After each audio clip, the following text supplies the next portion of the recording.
Since, let's see, it appears, well, we do have a quorum. You can take roll. Since we just established a quorum, we're going to go ahead and establish roll. Senators Brown, Here. Gregory 21, Gregory 15, Lewis, Schnelting, Trent, Washington. We have a quorum.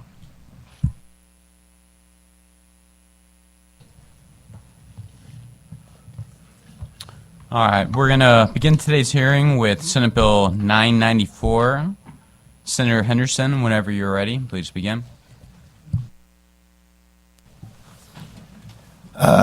Excuse me. Thank you, Mr. Chairman and committee members. For the record, Mike Henderson, State Senator from the 3rd Senatorial District, presenting Senate Bill 994, the Taxpayer Protections Against Penalties and Interest. This is the same as Senate Bill 67 last year. It passed out of the Senate 31-1. Currently, if a tax credit runs out, a taxpayer would have to pay back taxes to make up for the difference and penalties and interest. The balance would have been accrued from that. This language allows for a taxpayer to have 60 days to pay back the tax difference without being penalized for late taxes, or to have to pay interest if they use a tax credit that has run out. To make it clear, this is not a tax credit. What we're trying to do is make it clear to not put our taxpayers on the hook when they try to give, especially to benevolent tax credits, but any of them, and they think they're going to get it and they run out of money. The language is already in statute, but only applies to the Champion for Children tax credit. It's section 135.341, so this language has already been approved once, but just for one tax credit. We are using the same language from this section and applying the language to all tax credits in statute and for future tax credits. There's also a provision in here that if the state income tax filing date would match the federal income tax filing date. The reason is if we end up with another situation similar to COVID and the feds change their tax date, instead of having to meet and us try to do that and do something to change that, it would already be in process that we would do that automatically. I will quickly give you some examples. The Missouri Food Pantry tax credit has $1.75 million, but if we give more than that, people have to go back. We want people giving to that tax credit. You have the Champion for Children's tax credit already covered with $50,000, and many others. But this would take into account all those. We don't want to make it more difficult for people to give to some of these organizations, is my opinion. With that, I'll take any questions. Thank you. Do we have any questions for the senator? Seeing none, do we have any witnesses here to testify in favor of the bill?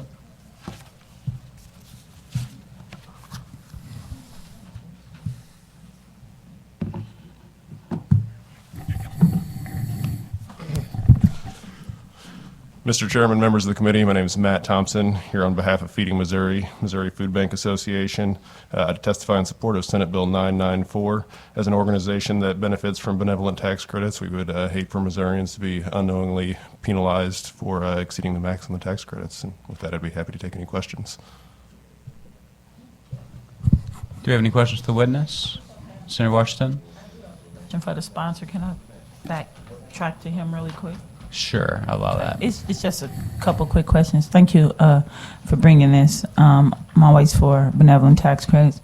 Now, how is DOR going to notify taxpayers that their denial was because we don't have enough money to give that many credits out, as opposed to any other reasons for ineligibility for the credit? They'll get a letter and they'll have 60 days to make the payment. If they don't do it within the 60 days, then the penalties and interest would accrue at that point. But if they'll get that letter, if they pay it within 60 days, instead of having to go back to their accountant, because a lot of these people have a complicated return, and the penalty and interest isn't much, but it's a pain more than anything. And instead of having to go back and it makes people not want to participate. And instead of doing that, they'll get that letter. If they write the check for, say, $200 and sent to DOR within the 60 days, they're done. Okay, thank you. Any further questions to the witness? Seeing none, thank you for your testimony. Please be sure to leave a witness form. Anyone else here to testify in favor? Seeing none, anyone here to testify in opposition? Seeing none, anyone here for informational purposes only?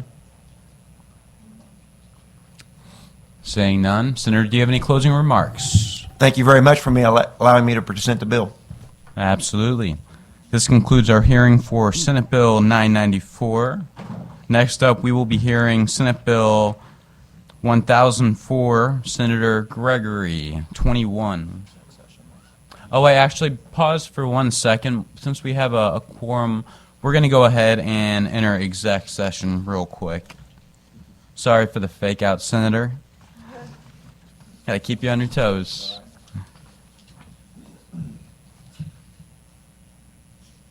I'd like to make a motion to go into executive session. Do I have a second?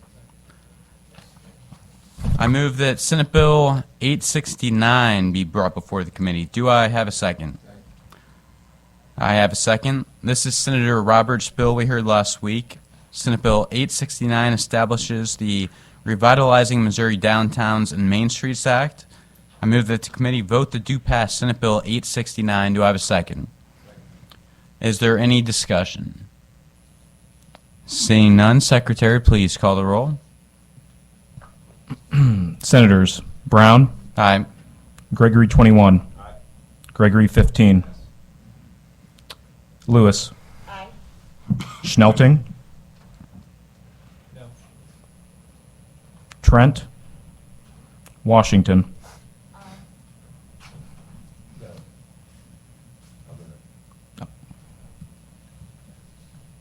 Senator Gregory changed his vote to no. By your vote of 4-2, you have voted to do pass Senate Bill 869.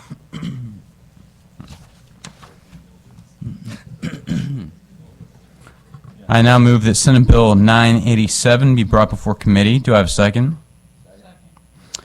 This is the legislation I presented last week. Senate Bill 987 modifies provisions relating to erroneous property classifications.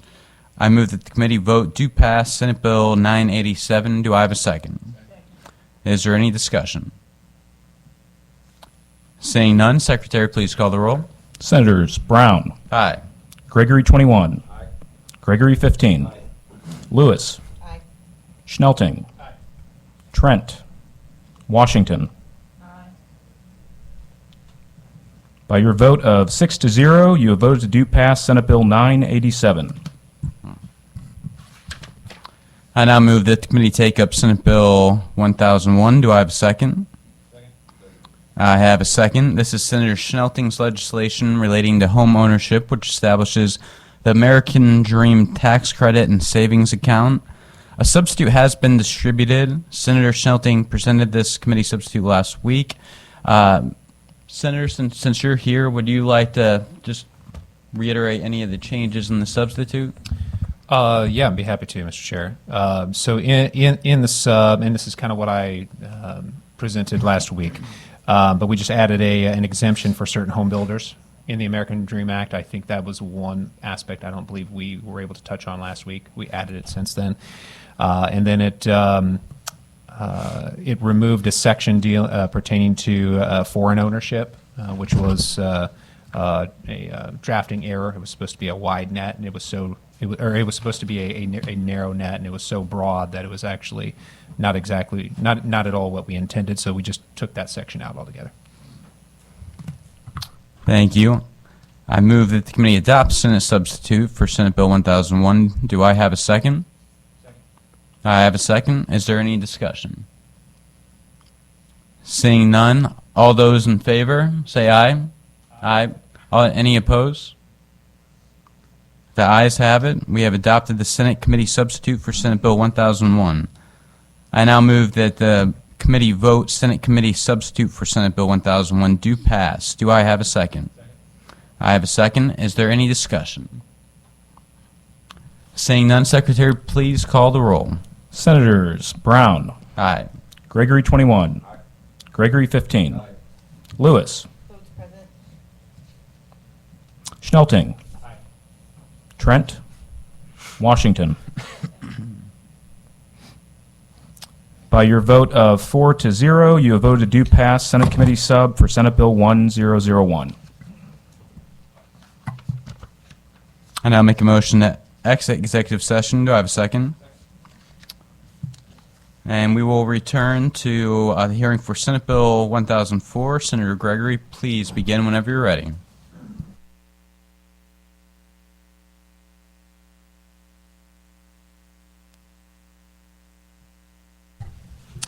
Thank you, Mr. Chair, members of the committee. Curtis Gregory, 21st District, spans across the I-70 corridor in western Missouri. Before you today is Senate Bill 1004, otherwise known as the Angel Investor Incentive Act. It's a bill that you have heard before, specifically last year in the same committee. Just a quick overview, this bill would create an angel investor tax credit to catalyze private investment in early-stage Missouri companies, the startups that create most new jobs and drive long-term economic growth. The statistics that I've been given and presented to me show that these kind of startup companies are responsible for 80% of new job creation. Here's how it would work. An investor who makes a cash investment in a qualified Missouri startup may receive a tax credit equal to 40% of that investment, or 50% if the business is located in a rural county, because obviously we're Missouri, we've got a lot of rural counties, and looking to spurn investment out there also. Credits are capped at $75,000 per business and $300,000 per investor annually. This structure encourages investors to have a portfolio of companies they are investing in, and spreading of assets helps investors become comfortable with investing in those high-risk but high-growth companies. Another way we're de-risking investments is creating a vetting system.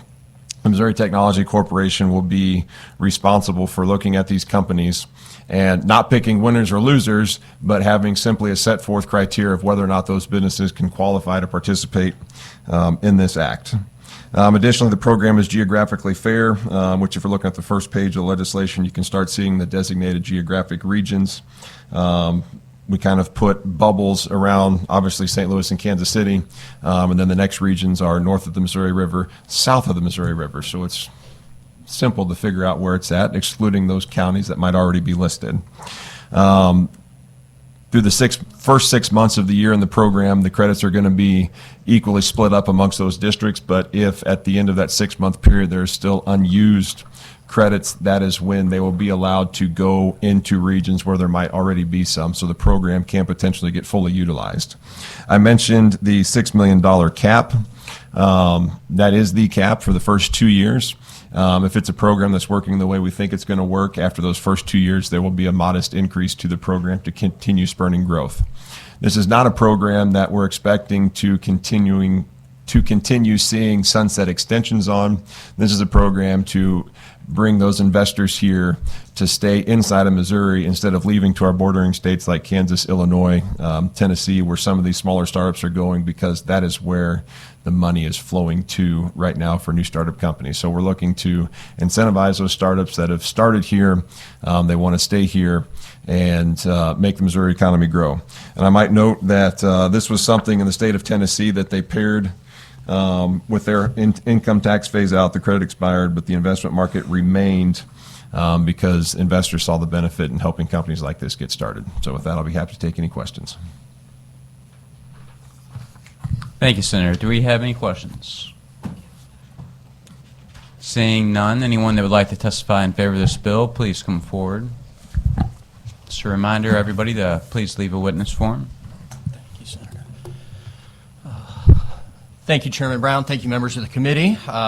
Ben Johnson, here representing a statewide coalition called Next Missouri, a coalition of more than 300 entrepreneurs, 75 organizations in every corner of the state, helping grow entrepreneurship as the driver of our state economy, as Senator Gregory referenced. The data in Missouri and most states across the country and the U.S. as a whole shows it's new businesses less than 5 years old, responsible for more than 80% of the job growth in our state. And Missourians are among the most inventive, innovative, ingenious individuals in our entire country. But it is a challenge to turn those ideas into new companies and new jobs that stay and grow here in the state. In part because startup companies, the vehicle for economic growth and creation of those jobs, are often challenged in raising capital. What do we mean by angel capital in this case? It's that first money beyond your friends and family, that first professional equity investment to really help scale the growth of an innovative business. And it's a market that's candidly not fully developed in Missouri. And not only in Missouri, It's a market that's not fully developed outside of a very few limited number of, let's be honest, coastal elite communities. Many of our neighboring states, almost all of our neighboring states, as the Senator referenced, have this credit to help catalyze this early stage investment. Companies grow, they put down roots, they hire, they create jobs, they pay wages where that early investment happens. And the angel credit is a proven mechanism to catalyze that market. In the end, the private markets have to fund this. They have to absorb the risk. They have to pay for products and market products going to market, goods and services being purchased. But where that market doesn't work, there can be a role in helping catalyze it. And so while I'm representing Next Missouri, my day job is with an organization called BioSTL in St. Louis. We've invested about $50 million over the last 20 years in 140 startup companies leveraging our strengths in medical and agricultural sciences. We measure that success by the jobs and the $2.6 billion beyond of economic impact, but we also measure it importantly by the private capital that follows. Our $50 million has attracted nearly $3 billion in additional private capital to fuel the growth of businesses in Missouri, more than 85% of that from outside of the state coming to drive growth here in the state. As was referenced, many other states have this and have seen it be successful. The Senator referenced Tennessee. Tennessee leveraged this as a very specific tool as they were eliminating their tax on dividends as a tool to keep those dividends, to reinvest those in the state. As we have eliminated our capital gains, as we consider the income tax reduction, this is a vehicle to ensure that those dollars are reinvested in growth in Missouri. By default, it's easier for capital to invest in coastal funds, in the stock market at large. If we want to drive growth in Missouri, the angel credit is a tool for helping keep that capital here. The Senator referenced the geographic fairness. A lot of work has been done with you and your peers over the last couple years to craft this bill in a way that benefits all entrepreneurs across the whole state and really is focused on driving growth.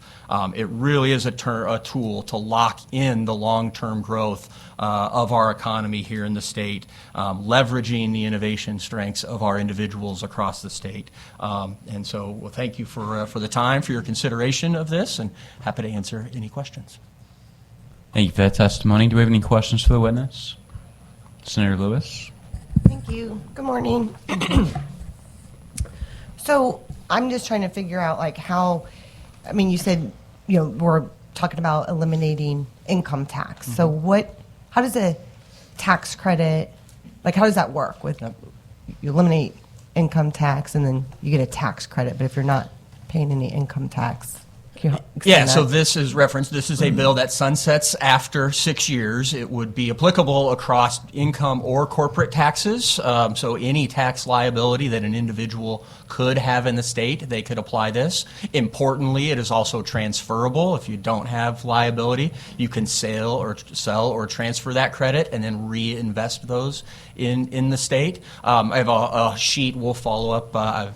My testimony, we have some additional materials, including a lot of how have states leveraged this credit where they don't have income taxes or where they're reducing taxes in other places to keep that investment in the state, right? As we reduce tax liability, whether it's capital gains or income tax, we want to keep that here to fuel our growth. This is a mechanism to do it. So I'll share a little bit more offline. Okay, great, thanks. Any further questions? Seeing none, thank you for your testimony. Thank you. Anyone else that would like to speak in favor, please come forward.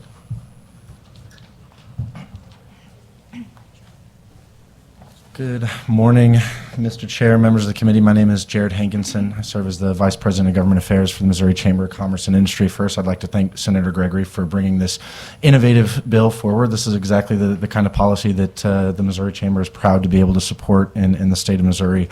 The reality is that the legislation you see in front of you is innovative for the reason that we don't have any early stage capital investment programs in the state of Missouri like this.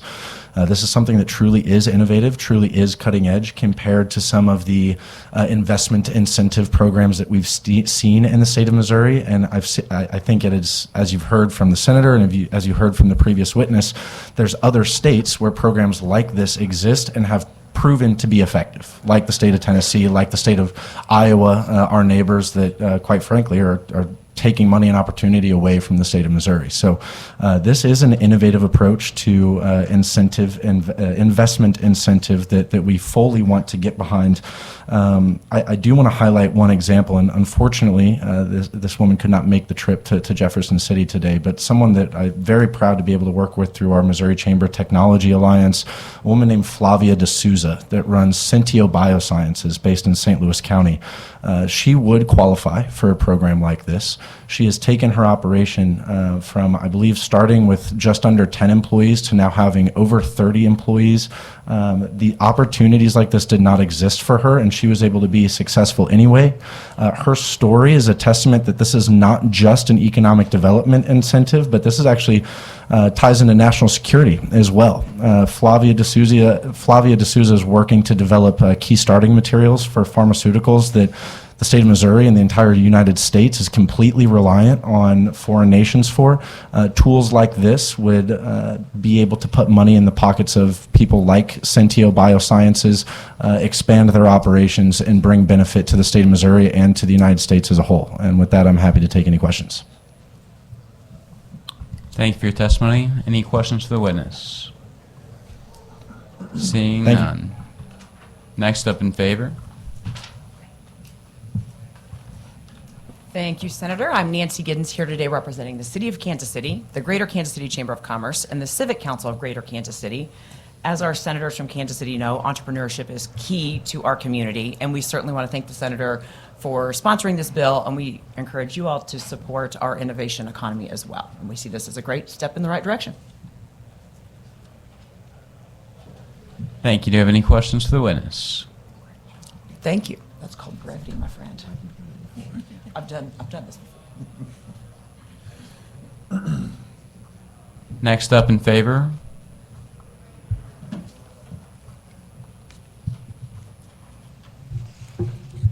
Mr. Chair, members of the committee, Sarah Schleimer here on behalf of Greater St. Louis, Inc. Just like to go on record and echo what the previous witnesses have stated.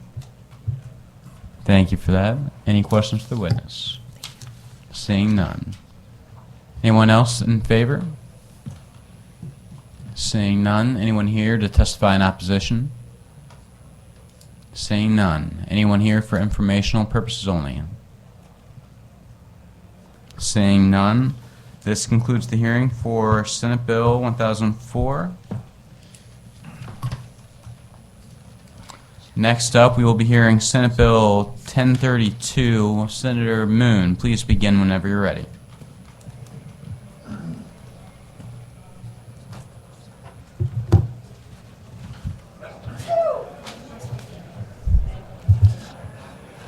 Good morning. I'm Mike Moon. I represent the Missouri 29th Senatorial District, here to present Senate Bill 1032.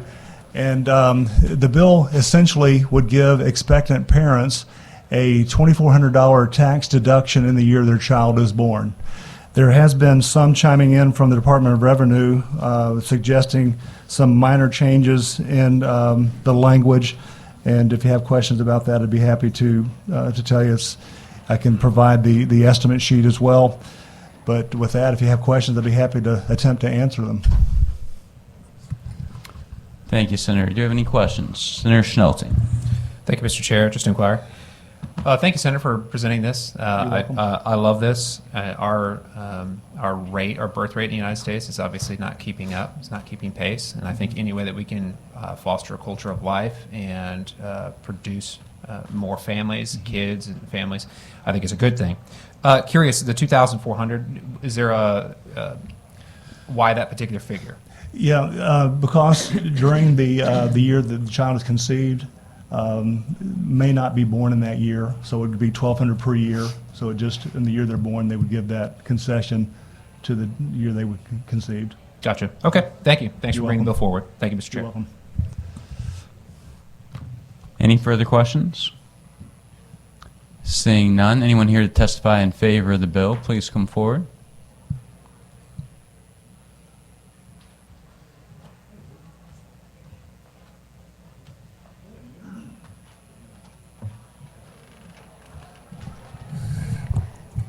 Thank you, Mr. Chairman, members of the committee. For the record, Susan Klein, representing Missouri Right to Life, here to go on record in support of Senate Bill 1032, and we thank Senator Moon for bringing this forward.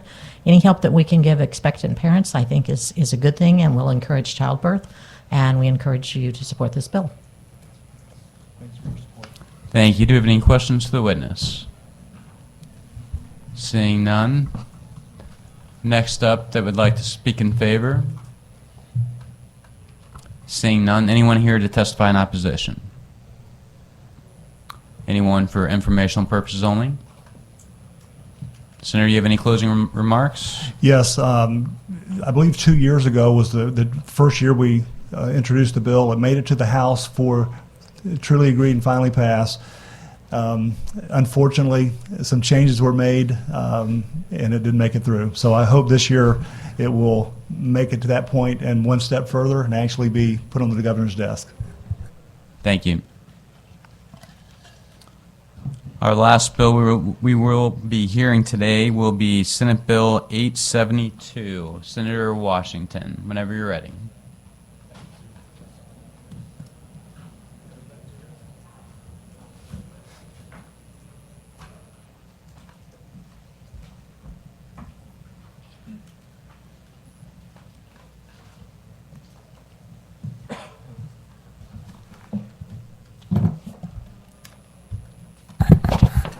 Good morning, Mr. Chair and committee. Thank you for having me this morning. For the record, I am Senator Barbara Washington. I represent the 9th District, which includes Kansas City and a portion of Jackson County, including Raytown. I'm here to present Senate Bill 872, which is straightforward but vital to our newest Missourians. So it kind of follows with Senator Moon's bill. Right now, we know that we've taken historic steps to eliminate feminine hygiene products and diapers from sales tax. That was a great victory for affordability and dignity, but we know that the cost for caring for infants is more than just the diapers and the women's products. So we're asking that we help these parents eliminate what we kind of call a parenting tax, which is paying tax on the necessities necessary to feed the baby, which are baby bottles, baby wipes, and breast pump supplies. But it's more than the pennies and the dimes that they'll save. It also preserves the mental health. We still sit at the number 8 state in the nation for maternal mortality, and a lot of that is based on the finances that women have and the other stressors that they have. Breast pumps are not cheap. So the affordability for that and then getting the bottles can be a challenge. So when we remove this tax, we're telling the mothers that we see you. We want to lower all the barriers that prevent the stressors that come along with being a new parent, which helps you and the baby and the family as a whole. Because as we know, when the mother's in charge, the whole family succeeds. Anyway, by exempting the breast pump supplies, we also increase infant nutrition for those mothers who are allowed to breastfeed.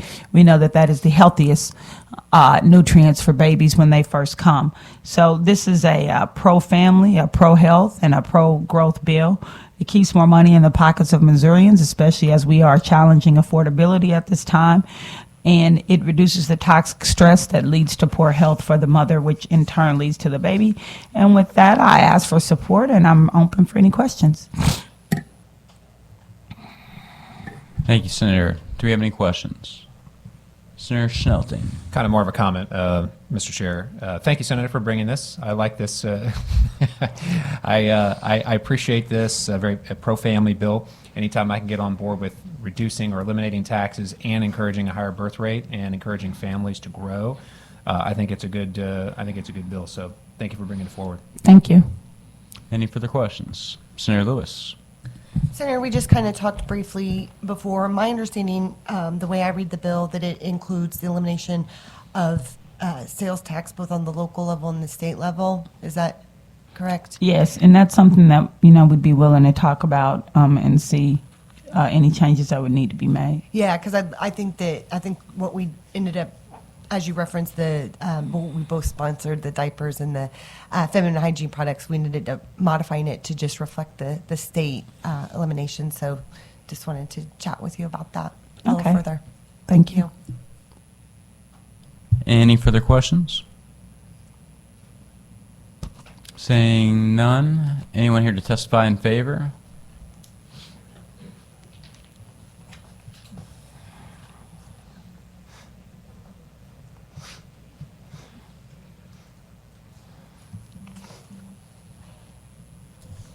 Mr. Chair, members of the committee, Michael Henderson for the Consumer Healthcare Products Association. Want to go on record in support. I also have a letter for the committee as well. Happy to answer any questions. Thank you. Any questions to the witness? Seeing none. Thank you. Next up. Morning, committee. My name is Chris Ropey. I am here on behalf of Nurture KC, which is a non-for-profit that focuses on, with its Healthy Start program, the 6 highest infant mortality rates and 6 highest zip codes that have the highest infant mortality rate in Kansas City. This is a great addition to the legislation from last year to add baby bottles, baby wipes, and breast pump supplies to those exempted items, and look forward to this bill moving, and thank the senator for bringing this forward. Happy to answer any questions. Well, thank you I'm happy that you're happy to answer questions. Do we have any questions? Saying none, I'm no longer happy, but thank you very much nonetheless. Anyone else that would like to testify in favor of the bill? Mr. Chairman, thank you for the opportunity to testify. My name is Ryan DeBoof. I represent Crosslines Community Outreach, which runs the Diaper Bank of the Ozarks. Diaper banks throughout the state partner with churches, with pregnancy resource centers, and other nonprofits to make sure that particularly low-income parents have access to diapers and other supplies necessary to meet the needs of raising an infant. And we would like to be able to meet that entire need for our at-risk population, but we're not able to do so. We think this bill would provide a nice resource in addition to what passed last year with regard to sales taxes on diapers to make these kind of products more accessible for our neediest people. Happy to answer any questions. Thank you. Do we have any questions? Seeing none. Thank you. Next up, they would like to testify in favor. Mr. Chairman, members of the committee, I am Ward Cook, and I am here to make you happy again, representing Happy Bottoms. We'd like to go on record. I'd like to second what Ryan just said and go on record in support of the senator's bill. Thank you. Do we have any questions for the witness? Seeing none. Thank you, Senator. Thank you. Anyone else here to testify in favor? Thank you, Senator.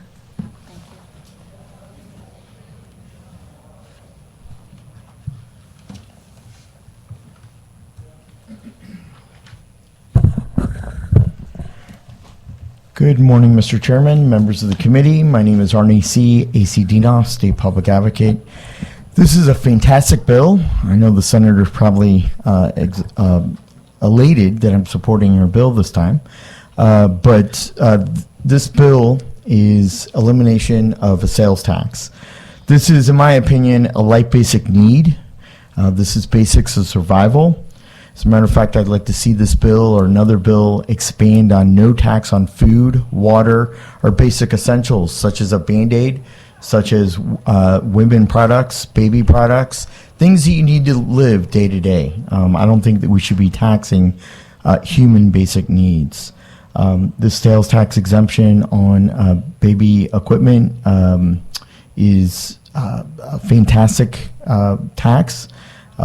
Things like hearing aids. This pair of glasses that I just got, about $215. They charged me $15.72 tax.